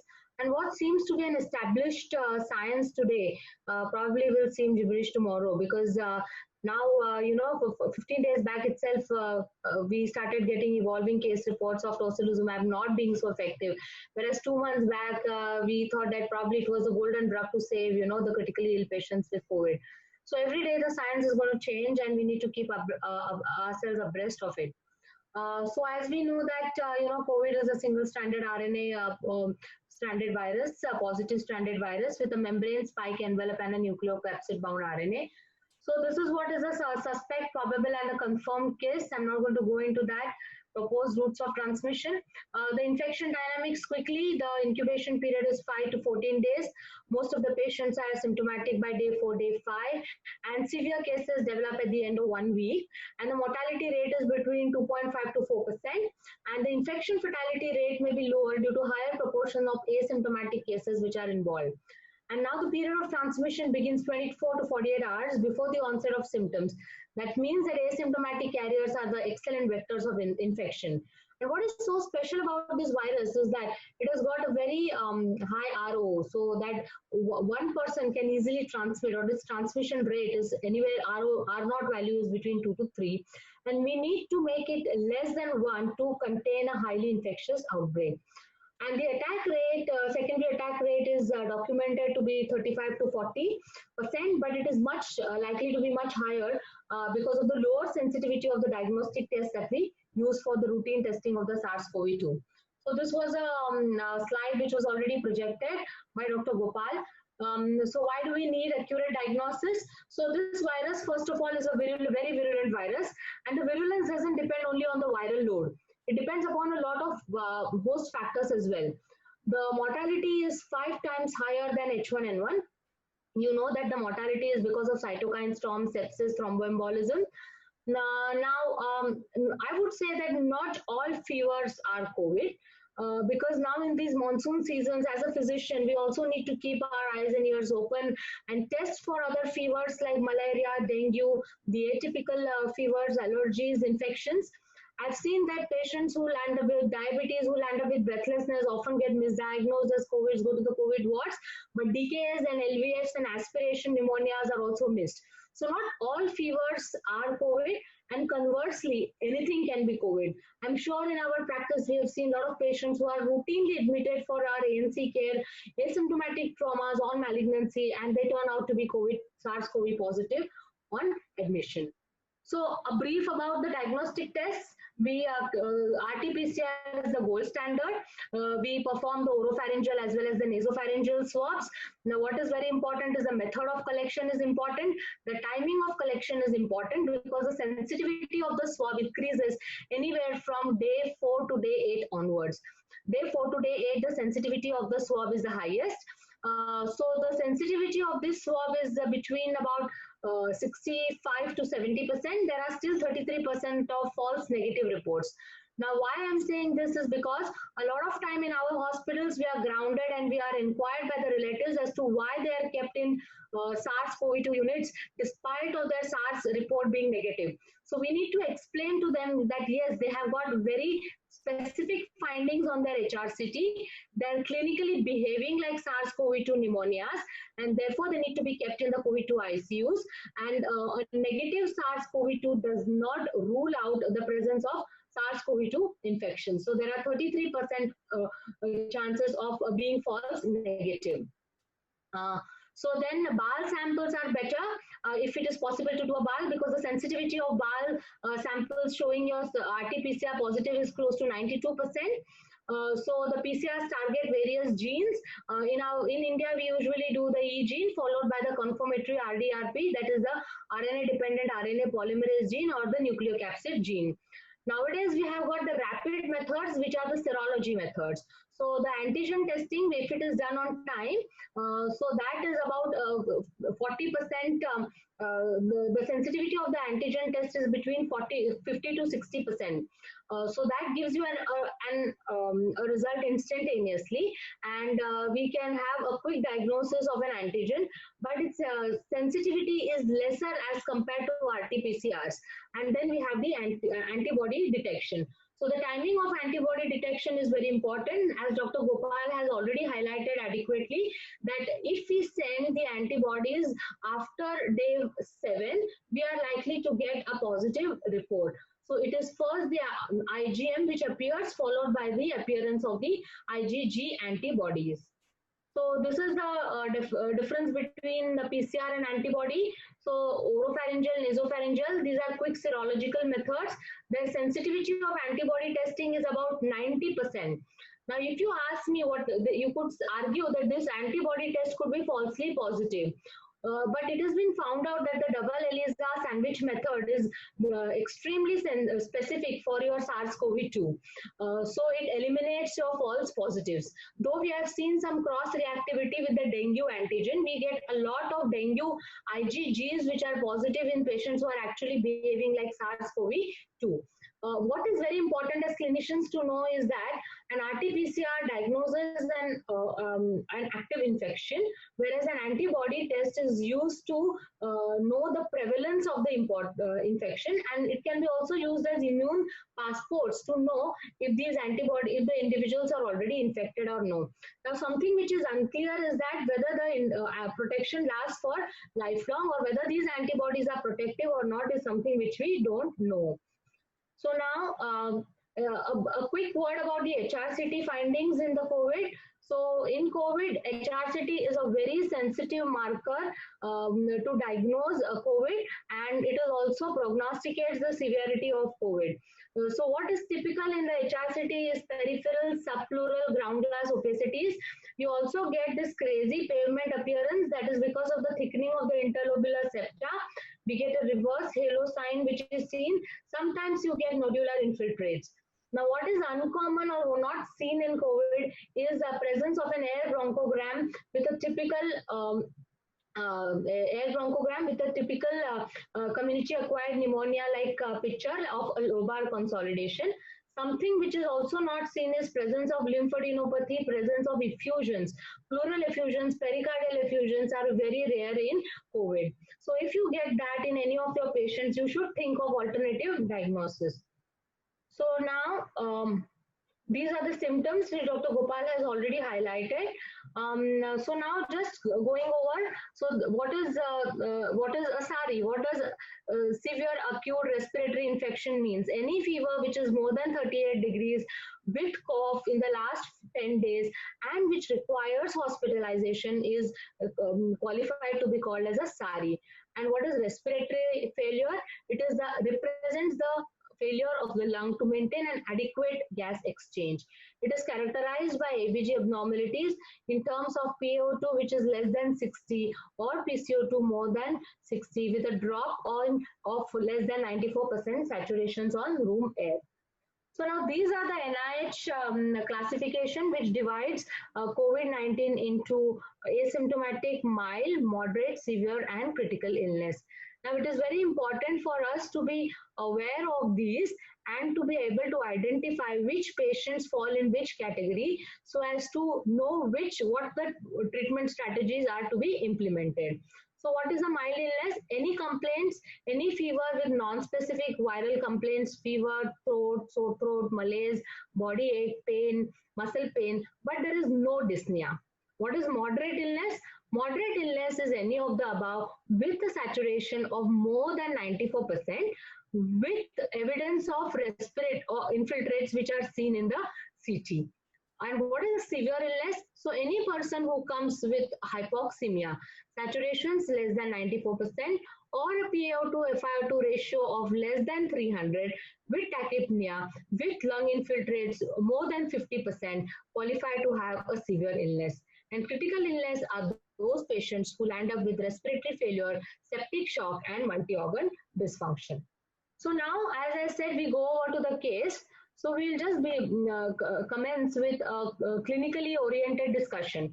So we have a 55-year-old patient, a recently diagnosed diabetic, who was well controlled. Now he came with high-grade fever and a dry cough of 5-day duration. On examination, we found that he is conscious oriented, he's tachypnic, his respiratory rate is 30, his SpO2 is around 94 to 95% on room air, his blood pressure is normal, heart rate is 110 to 120, and the X-ray chest which you do is normal. Now he comes with a report to you in your hospital saying that his SARS-CoV-2 report is negative. So the questions are, he is diagnosed SARI. So will you admit this patient in the ward or in the ICU? Now what is the severity? How would you grade this patient's severity? Is it a mild? Is it a moderate? And is it a severe disease? What are the markers, clinical, biochemical, as well as radiological?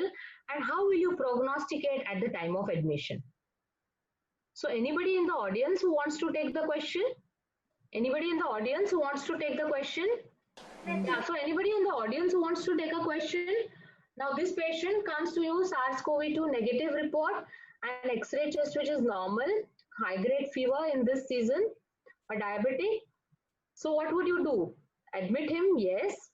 But where? Would you go to the ward or would you put him in the ICU? Okay, so this patient actually would qualify for an ICU admission, because now we do something called as a NUC score if it is less than more than 6. So it is a simple score which consists of temperature, pulse, heart rate, blood pressure, saturation, okay, and X-rays. So what I want to show through or highlight through this example is that, first of all, this patient has got all the higher risk, or this patient is a high risk patient. He's a male gender. Secondly, he is a diabetic. Thirdly, he has a high grade fever. Fourthly, he's got tachycardia. Fifth, his saturations are on the borderline. So all these make his NUC score more than 6. So these patients qualify for an ICU admission so that they are more rigorously monitored. Next thing is that the X-ray of this patient is normal. So what I want to highlight through this is that X-ray may not be sensitive to pick up SARS-CoV-2 findings initially. So we need an HRCT, which is a very sensitive test to delineate the presence of ground glass opacities. Third thing is COVID PCR2. The relatives do argue with us, but then we need to convince them that we need to recheck for SARS-CoV-2 again after 2 to 3 days, which might come out to be positive. So these patients typically on the basis of clinical symptoms itself, this patient deserves to go to the ICU. So now what are the biochemical markers now? So biochemical markers that you would probably do is, if the patient's relatives say, no, we want an objective evidence. So first thing is do his CBC, CRP, do a neutrophil to lymphocyte ratio. Any NLR on admission which is more than 3.13 is a poor or an adverse prognosticator. Next thing is look for CRP. CRP which is elevated. Do COVID specific biomarkers in the form of D-dimer LDH as well as interleukin 6. Of course, they do not tell us when to escalate the therapy, but they briefly give us an idea about the severity of the illness. So these are the biochemical markers. And the last thing is an ABG. An arterial blood gas in these patients is very important. So any hypoxia. So what do you mean by hypoxia? On room air, a PaO2 of about 80 to 90 can be considered to be reasonable. But if you find that the patient is hypoxic, he probably qualifies to remain in the ICU given the fact that he is an elderly diabetic with a high grade fever with tachycardia and borderline saturation. Now, next thing that you would do is to do a radiology. A CT scan is important at this stage. So if the CT scan shows that your CT scan CORAD score is anything which is more than 12 to 13, that means this patient has got a moderate disease on presentation. So again, this patient deserves to be in the ICU. So thus you have to categorize these patients on all the three fronts, on the clinical fronts, on the biochemical fronts, as well as on the radiological fronts, to decide where this patient should be admitted, in the wards or in the ICU, because we don't want a sudden deterioration in the wards wherein the patients then cannot be picked up and then transferred to the ICU once their saturations are less than 70. So these are the parameters which we should follow. So we already spoke about prognostication at the time of admission. So who are the high risk groups? Any age which is more than 55, male gender, comorbidities like presence of diabetes, hypertension, heart disease, chronic obstructive lung disease, chronic lung diseases, chronic liver diseases, chronic kidney diseases, immunocompromised patients, patients who have undergone a transplant. Now mind you, obesity and pregnancy. Obese patients have a threefold higher chances of mortality as compared to people with normal BMI. Obesity is a very high risk factor on the adverse risk ratio. So obese patients are definitely to be more carefully monitored because they have a high propensity to go into a cytokine storm syndrome. And as Dr. Gopal had rightly said that day 7 to day 13 is the time to be mindful. Patients can be happily hypoxemic in the first 6 days of illness, but it is day 7 to day 13 wherein we should monitor a deteriorating patient. Timely intervention saves. It's just like stroke. So what are the poor prognostic factors on admission? So presence of hypoxia and chest infiltrates, which are more than 50% on admission. In a couple of studies, they have found out that the presence of severe gastrointestinal symptoms are also associated with poorer prognosis. So any patients with SARS-CoV-2 who present with profuse watery diarrhea, who present with hepatitis, who presents with abnormal LFTs need to be carefully watched for. These are the patients who can deteriorate rapidly and they have a higher risk of mortality. Any patients who obviously have a multi-organ dysfunction, presence of acute renal function, an NLR ratio on the biochemistry of more than 3.13, elevated CRP, D-dimer, ferritin, TROP-I, and interleukin-6 levels, which is more than 10 times the normal. These are supposed to be the poor prognostic factors. So since Dr. Gopal has already mentioned, the different drugs that are to be, used in different diseases, I'm not going to be mentioning about them, but just a word of how and what investigations will you send on admission. What investigations are you going to repeat daily and repeat after 3 to 4 days? So on admission for mild patients who just have constitutional symptoms, apart from the diagnosis, CBC, CRP, RBS, ECG, HbA1c and D-dimer, okay? We do use favipiravir, but before starting favipiravir, it is very important to rule out pregnancy. For favipiravir, you need your electrolytes, your renal functions as well as your uric acids to be normal. You also need a normal LFT. So also if the patient is pregnant, let me tell you that HCQS is not contraindicated in pregnancy.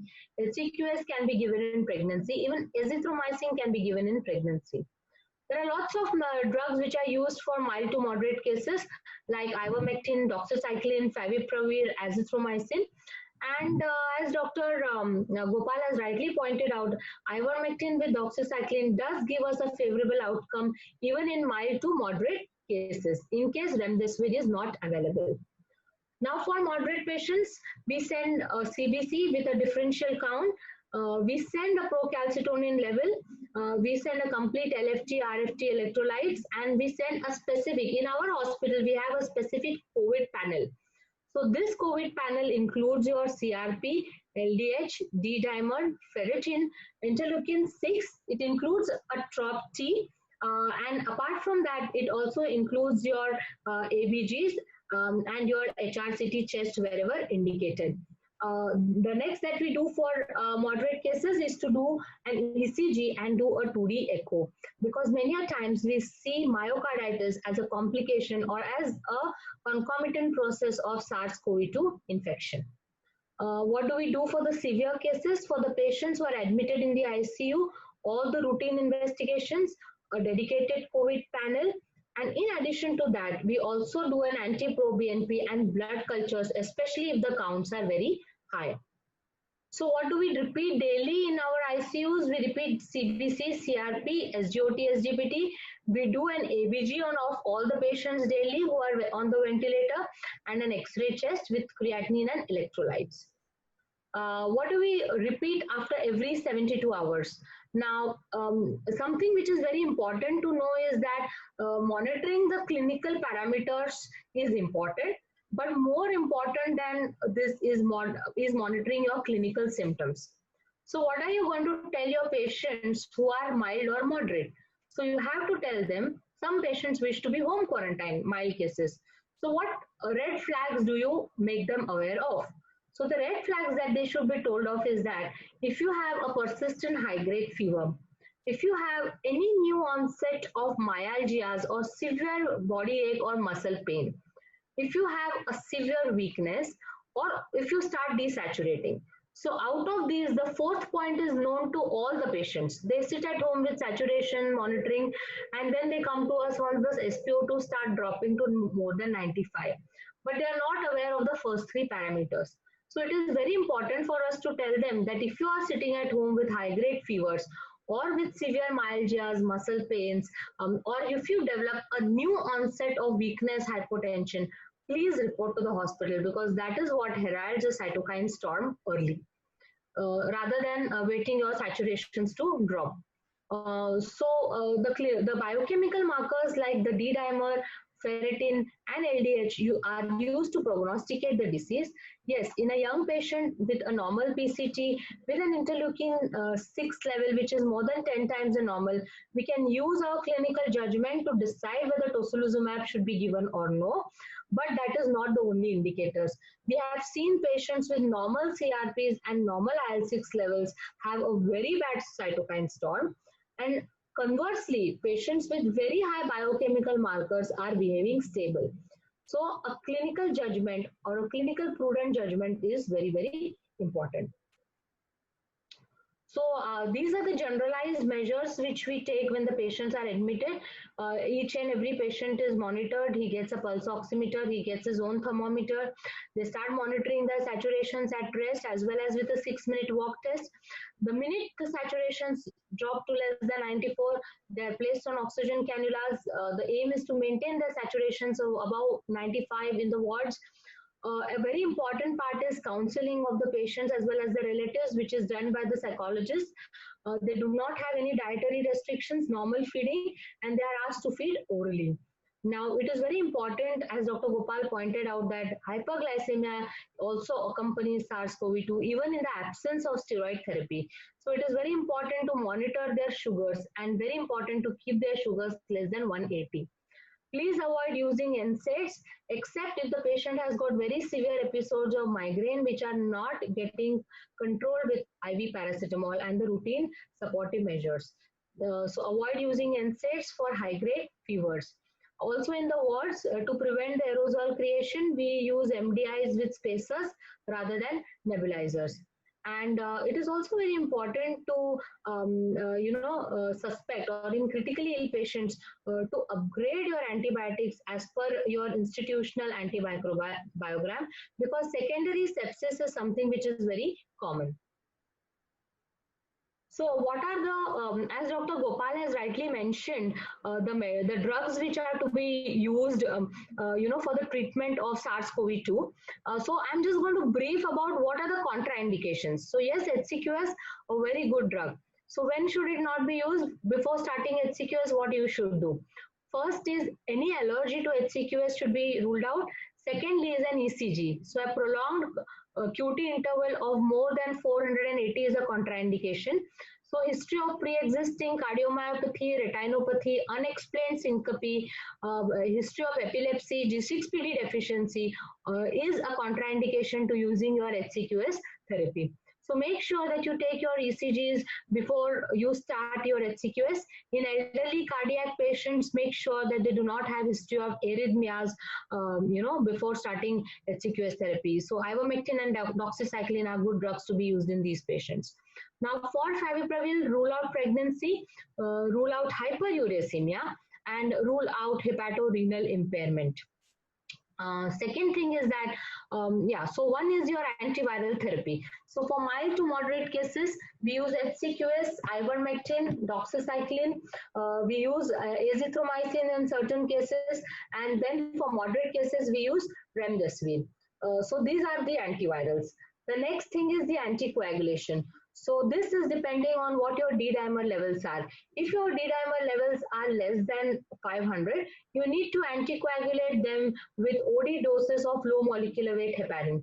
However, in diabetic patients, in obese patients, or wherein the D-dimer levels are more than 3000, we need to treat them with a therapeutic dose of low molecular weight heparin, because the risk of mortality due to pulmonary thromboembolism in COVID patients is very high. Of course, there is supportive care which act as excellent on antioxidants, that is zinc, vitamin C, which act as antioxidants. Now, regarding your remdesivir, yes, remdesivir is a very useful drug if it is used early on, usually before 7 to 8 days, because it inhibits your RNA-dependent RNA polymerase. Now, certain clinical implications which you need to consider is first see your liver function tests.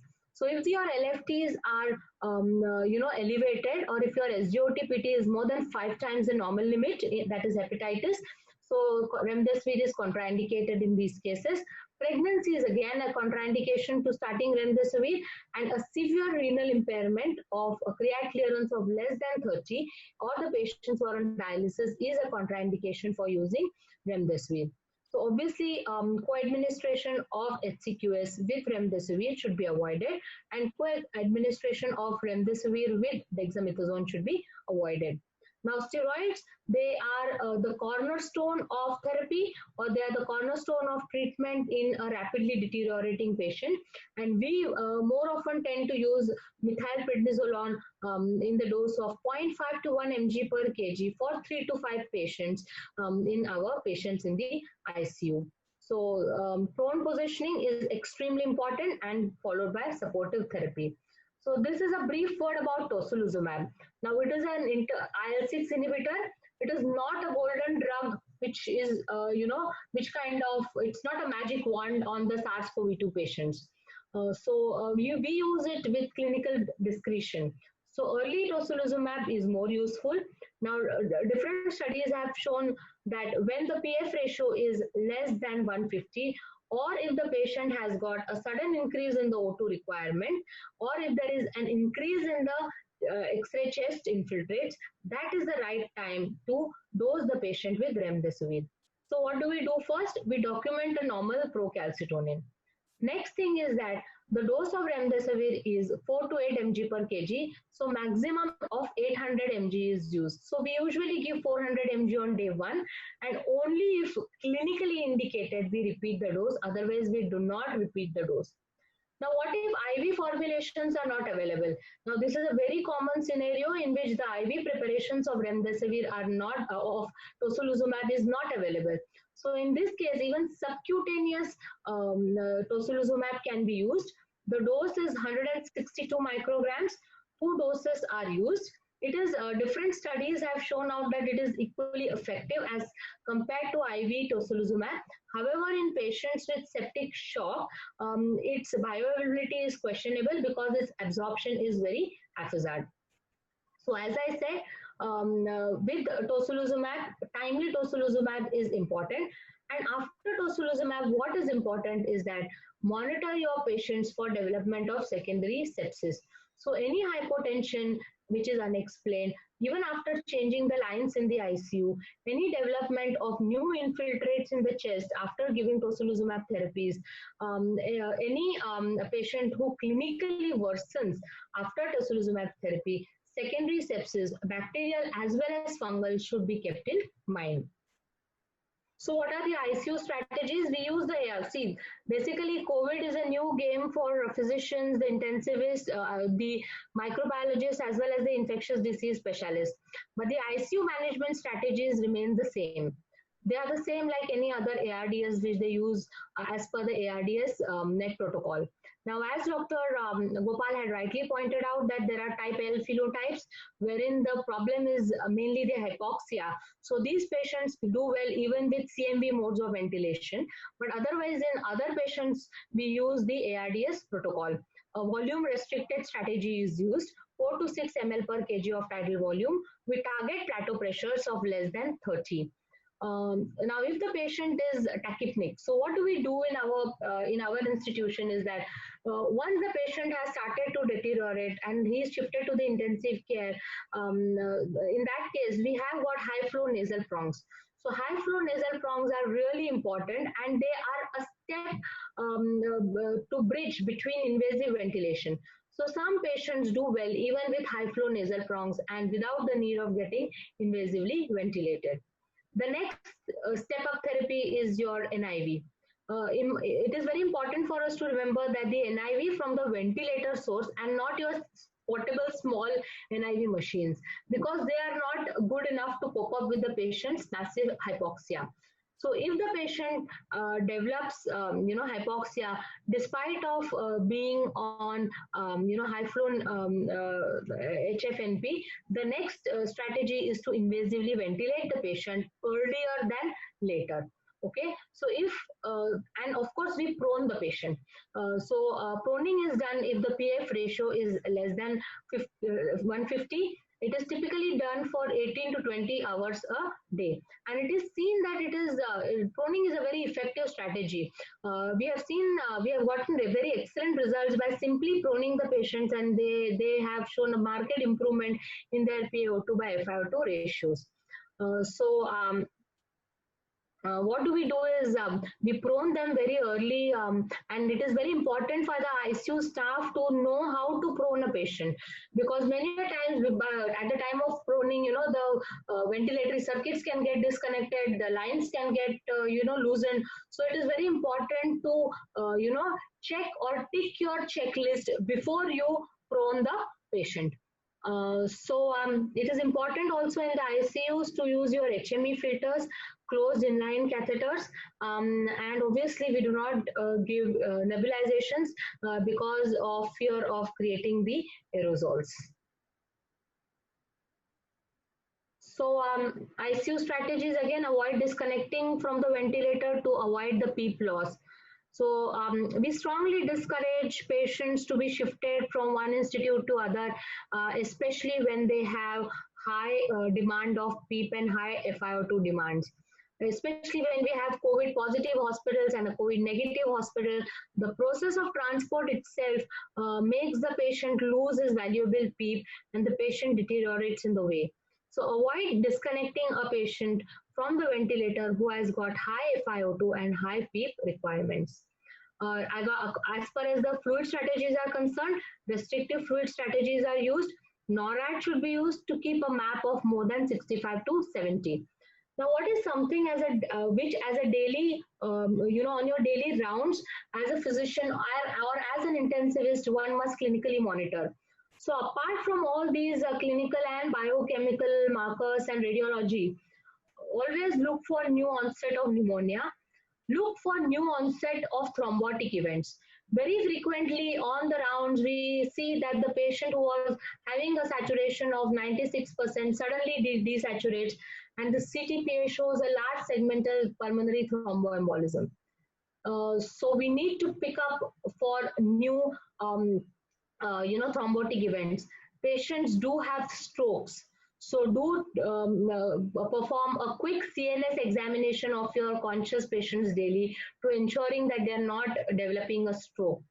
Similarly, management of your sugars is very important to prevent the development of secondary sepsis. We target the sugars to be less than 200 in our COVID units. An appropriate antibiotic escalation is important, especially post-tocilizumab. And pre-tocilizumab, we always do a PCT and document that it is normal.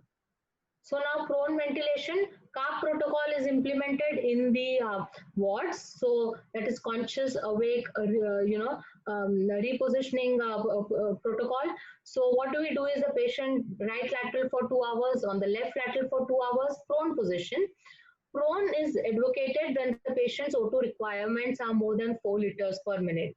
Now, when do we not prone the patient? The only cases wherein we have not prone the patient is, of course, pregnant patients, spine instability, patients with hemodynamic instability, and patients with raised intracranial pressures. So these are the patients in whom we do not prone. What do we do before proning? Pre-oxygenate the patient with 100% FiO2. We have adequate staff before we prone the patient. Secure all the lines as well as the endotracheal tubes before we prone the patient. So now this is about the testing. Now this was the landmark recovery trial which was published in July, which proved that dexamethasone has a very great benefit on the 28-day mortality, and it prevents the progression to an invasive infection. Now this was, I'm just highlighting a couple of clinical dilemmatous cases. Now probably it is more interesting for the physicians.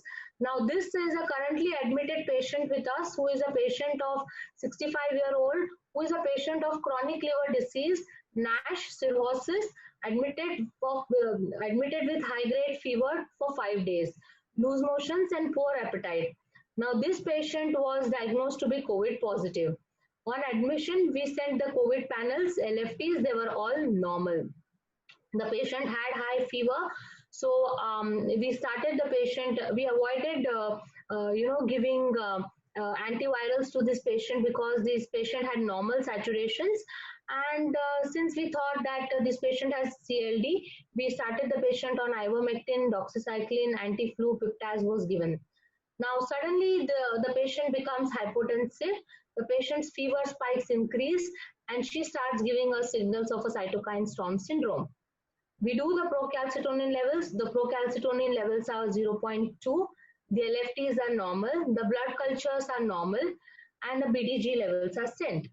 So BDG is a beta-D-glucan. So to know whether this is, an HRCT was done on the day of admission. So as we could see that the lungs are clear, there is no ground glassing. But over here you could see that she has got some infiltrations on the right side. So therefore, we treated her with piptacillin and Piptaz with doxycycline. But now this is the CT after deterioration. So these are the developments of new ground glass opacities, and the nodular consolidations, as you could see on the right side, have also worsened. Now, any nodular consolidation in a patient with CLD, always we need to rule out secondary fungal infection. So this was the repeat HRCT. So now what were the clinical dilemmas? So whether to give remdesivir, especially when the patient has CLD. Well, in this case, since the patient did have high-grade fever and the presence of new ground glass opacities, we did treat the patient with remdesivir. Of course, we sent the SGOT-PT, and the SGOT-PT was less than 5 times the normal. So therefore, this patient was treated with remdesivir. Now, with regards to the nodular opacities, whether to give steroids or no, the patient had started getting hypoxic, and she was SARS-CoV-2 positive. So yes, we did give her low-dose steroids, but with appropriate antimicrobial and an antifungal cover. So now, which is again the drug of choice to cover the, which is the appropriate antifungal in these settings? It could be invasive aspergillosis, it could be candidiasis, we don't know.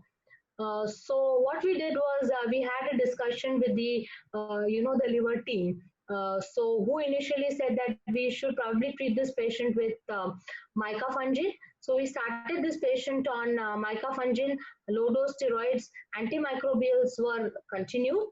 voriconazole was kind of avoided because this patient had thrombocytopenia due to CLD. So her platelet counts were in the range of 60 to 70,000. So and voriconazole does have a propensity to cause thrombocytopenia too, apart from worsening of the LFTs. So therefore, we avoided starting her voriconazole. We gave her 7 days of micafungin also with steroids. And now this was the CT which we did just 2 days back. You could see that there is a complete resolution of the ground glass opacities, and even the nodular consolidations which were seen on the right side have started to resolve. So these are the lot of clinically challenging aspects which as a clinician you might need to encounter while dealing with SARS-CoV-2 patients with underlying comorbid conditions like CLD, CKDs, etc. Now, this was another challenging case, a young male who was admitted with a bad, you could see he's got bad ARDS, and he was admitted, he was obviously ventilated, received tocilizumab and everything as per the COVID protocol.